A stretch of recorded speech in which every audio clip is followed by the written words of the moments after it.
Olá, alunos e alunas. Esta é a nossa aula de recuperação Camil.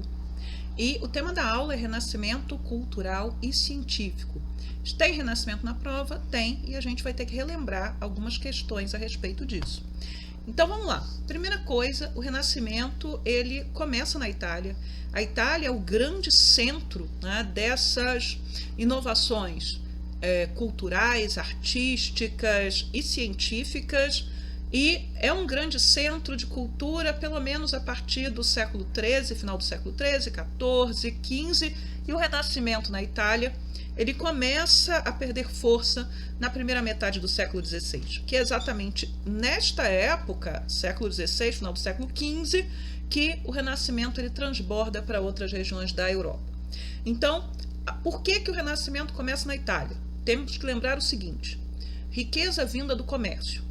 A Itália está no Mediterrâneo, o Mediterrâneo era o principal centro de comércio durante a segunda metade da Idade Média. Este comércio enriqueceu as cidades e enriqueceu particularmente um grupo social que é a burguesia, que se dedica a essa atividade. Uma das formas de mostrar a sua potência, a sua capacidade, era exatamente embelezando essas cidades, tornando essas cidades uma expressão desta riqueza e desta potência deste novo grupo social. Era também uma demonstração de piedade e de desprendimento, fazer grandes construções que pudessem tornar a cidade mais bonita, mais habitável, mais limpa, o que quer que seja. Tá? Estas cidades competiam entre si para ver qual era a cidade mais poderosa, mais importante, e aí o poder não era somente poder político e econômico, mas um poder que vinha da concentração de artistas e de grandes construções e, enfim, esse brilhantismo que vai marcar esse período que a gente considera de construção do mundo moderno. Uma outra questão que vai ser importante para que a Itália seja um grande centro de produção de arte e de conhecimento é a migração de mestres vindos de Bizâncio.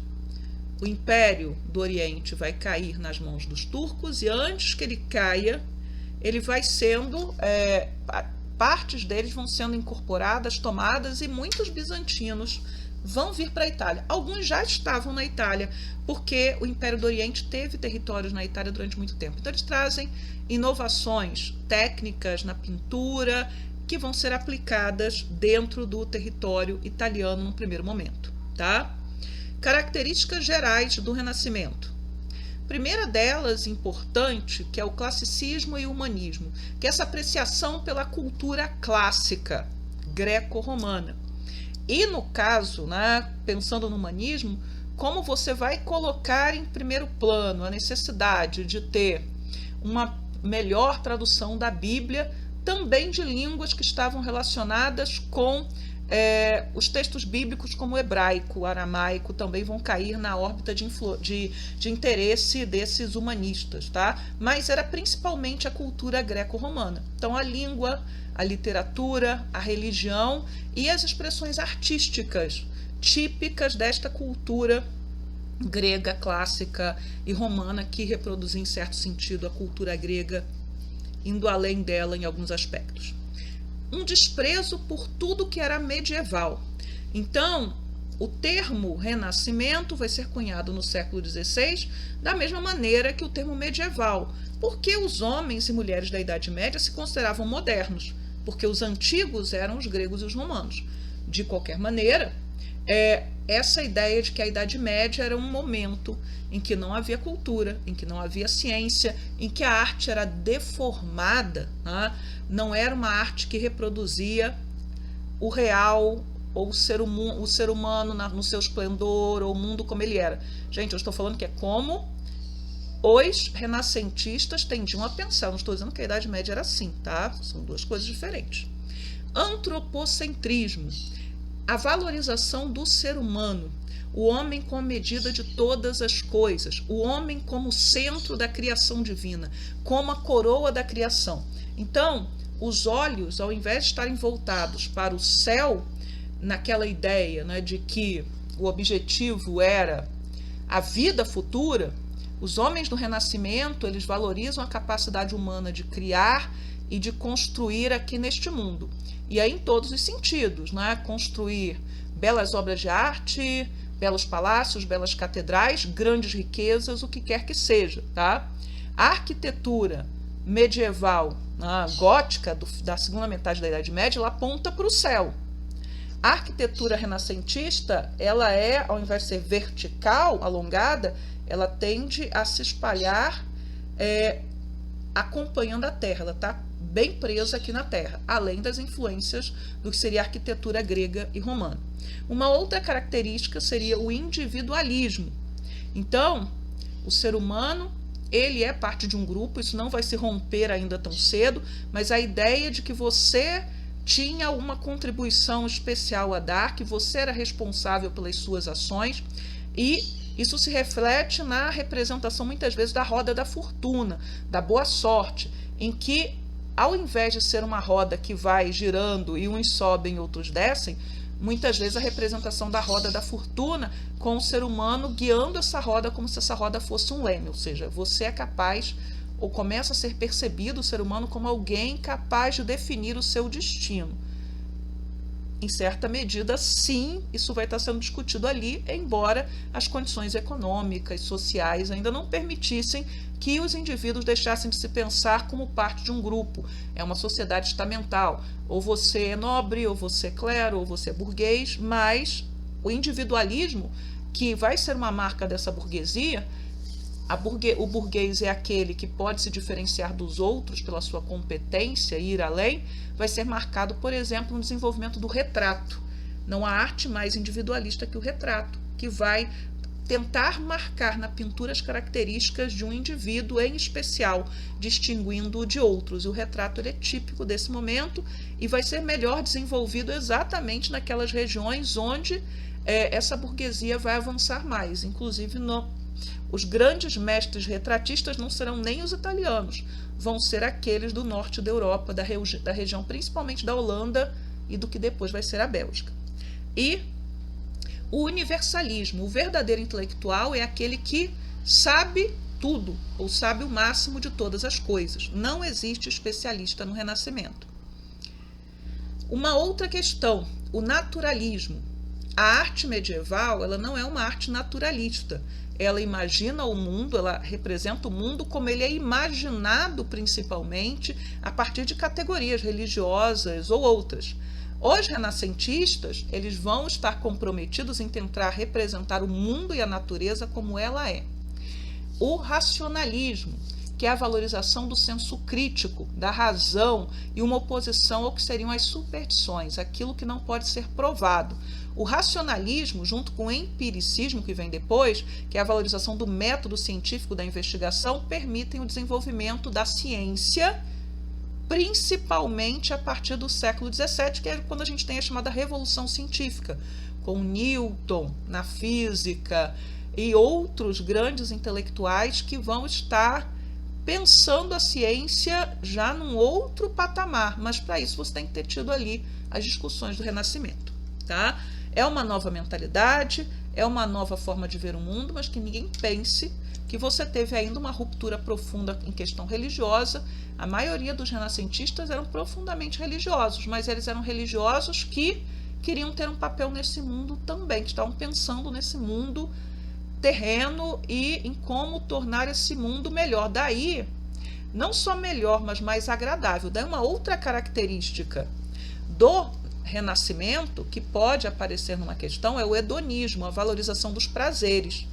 Durante o período medieval, a ênfase é no ascetismo, de você rejeitar os prazeres da terra porque você está olhando para o céu. Os renascentistas, muitos deles vão defender que é possível, sim, usufruir dos prazeres terrenos, que você não precisa abrir mão deles. Aqui é só um quadrinho para ajudar nessas oposições.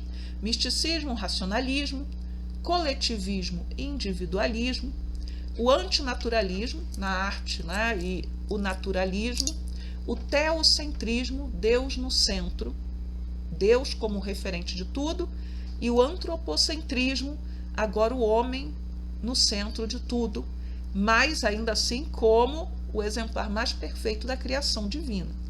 e o geocentrismo, que vai marcar a ciência desde a antiguidade, ainda que alguns gregos já tenham defendido que o centro era o Sol, a concepção hegemônica de representação do sistema solar era a Terra no centro do universo, tá?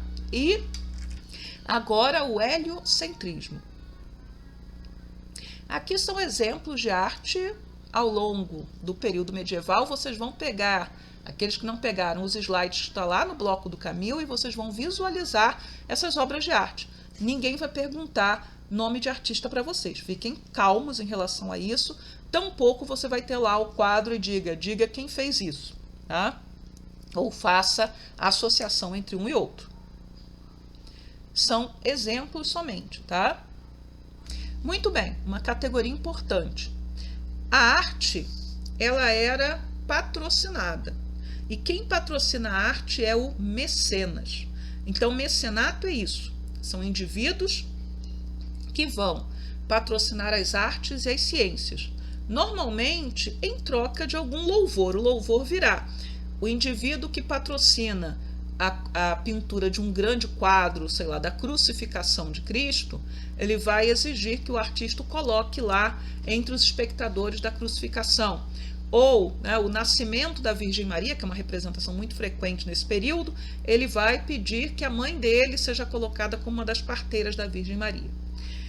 A Igreja Católica foi também mecenas, então bispos, cardeais, papas eram grandes patrocinadores da arte e da pesquisa científica. Em alguns casos, inclusive, até de indivíduos que poderiam entrar em conflito com dogmas da igreja, mas aquilo era tolerado porque estava dentro do espírito da época de promoção da sua própria imagem a partir das pesquisas, da arte, etc. Então, alguns desses indivíduos, mesmo transgredindo um pouco, eles tinham protetores poderosos na figura desses mecenas. E aqui a gente já tem o Da Vinci, que é o renascentista por excelência, pintor, mas também vai se interessar por estudos, inclusive de engenharia, anatomia humana, porque os pintores do Renascimento têm um interesse muito grande por anatomia, porque eles querem chegar à representação perfeita do ser humano. Aqui o Michelangelo, que pintou a Capela Sistina, o teto da Capela Sistina, que é uma das grandes obras do Renascimento, e o Davi, né, que é o modelo de escultura de beleza ideal do Renascimento, é o Davi do Michelangelo. Muito bem, humanismo. Então, esse apreço, essa busca, né, pelo que seria a cultura clássica. Então, a valorização do latim, a valorização do grego, mas a valorização também do hebraico como uma das línguas que poderiam permitir o estabelecimento de um texto bíblico melhor. A fundação, mais preciso, melhor no sentido de mais preciso. A fundação ou reforma de universidades. As universidades são uma criação medieval, mas no período que a gente chama de humanismo, a partir do século XV, a gente vai ter a fundação de muitas universidades e algumas serão remodeladas de acordo com os novos princípios. Esse período também vai ser um momento de valorização das línguas nacionais, porque o Renascimento está ligado ao momento também de afirmação dos estados nacionais. A Itália não. Na Itália você vai ter a arte, você vai ter a ciência, você tem a disputa entre essas cidades, mas em outras regiões da Europa é um momento em que você quer, por exemplo, vai defender que a Bíblia esteja na língua do povo, porque é uma forma, isso é importante, é uma forma de também afirmar que eles são particulares, que ali é um país que tem características próprias, é uma nação, é um reino que não deve estar submetido a poderes externos, seja o imperador, seja o papa, quem quer que seja. Tá? O principal humanista de todos é o Erasmo de Roterdã. Mas a gente tem vários exemplos de humanistas. Então, o Maquiavel era um humanista, ele escreve O Príncipe é um manual de bom governo, que é importante para a gente pensar o absolutismo, que também está na prova de recuperação. Uma das grandes invenções do período do Renascimento vai ser a prensa do Gutenberg. Né? Então, a máquina que vai possibilitar que os livros eles possam ser impressos, eles não precisem mais ser escritos. Isso barateia em muito a produção de livros, isso permite a disseminação não somente de livros, mas de panfletos, de toda sorte de escritos com uma velocidade muito grande. Então, o Renascimento ele é importante para a difusão das ideias, a imprensa é importante para a difusão das ideias do humanismo, do Renascimento, e também vai ter um papel importante na reforma religiosa protestante contra a reforma católica.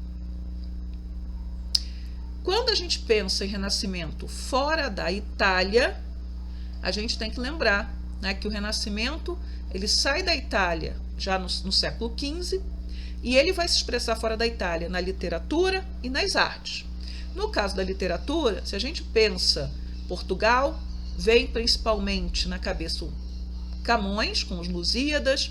Na Inglaterra, a grande figura do Renascimento, né, na literatura é o William Shakespeare. E no caso da Espanha, o Miguel de Cervantes com Dom Quixote. Há outros, mas numa prova, normalmente esses são os que são chamados, tá?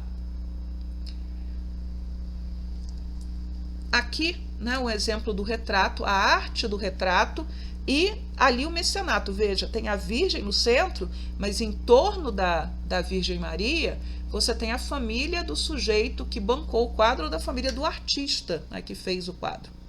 Aqui a questão do estudo de anatomia, feito pelo Michelangelo, para poder fazer esse quadro. Então, os pintores eles tinham que saber dominar muito bem a anatomia, porque isso era algo valorizado durante o Renascimento, tá? E o Renascimento nas ciências, ele tem vários expoentes. Então, Leonardo da Vinci é um renascentista não somente nas artes, mas nas ciências. O Copérnico, do heliocentrismo, né, que vai ser o primeiro a dar uma forma mais nítida à teoria heliocêntrica. O Galileu Galilei, que vai impulsionar uma série de discussões científicas no século XVI, e no século XVII as ideias dele vão ser desenvolvidas por outros em relação à gravidade e por aí vai. Galileu Galilei vai ser perseguido pela Inquisição por conta das suas ideias científicas, no momento em que você já vai ter acontecido as reformas religiosas e daí a perseguição vai ser maior. Temos o Versalhes na anatomia, os livros dele são usados até hoje como referência para desenhistas e outros. O Parré, que vai ser um nome importante na cirurgia, e o Miguel de Cervet, que também é médico, como o Parré, e que vai descrever a pequena circulação sanguínea. Então, agora a gente vai para a reforma religiosa, tá? É a próxima aula.